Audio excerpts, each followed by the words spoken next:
In this video, I'm going to show you how to connect your PS4 controller to your phone. Now, I'm going to show you on iPhone, but this is also going to work for Android if you know where your Bluetooth settings are within the settings of your phone.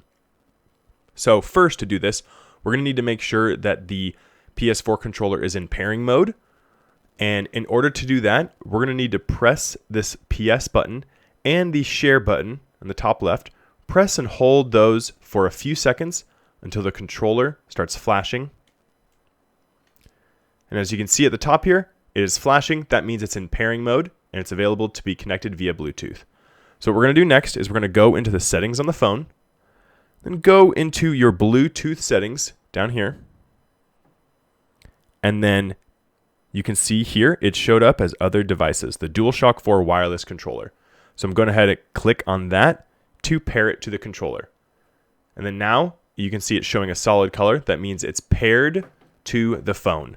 So now that it's connected to the phone, you can go into different mobile apps, different games that have controller compatibility and play whatever game you want. So I'm going to go ahead and open up a mobile game that has controller compatibility with the PS4 controller. And then you can use this to play different mobile games. So that's how you connect the PS4 controller to your phone. It's as simple as that. Go ahead and like and subscribe. Thanks for tuning in, and watch other videos on my channel.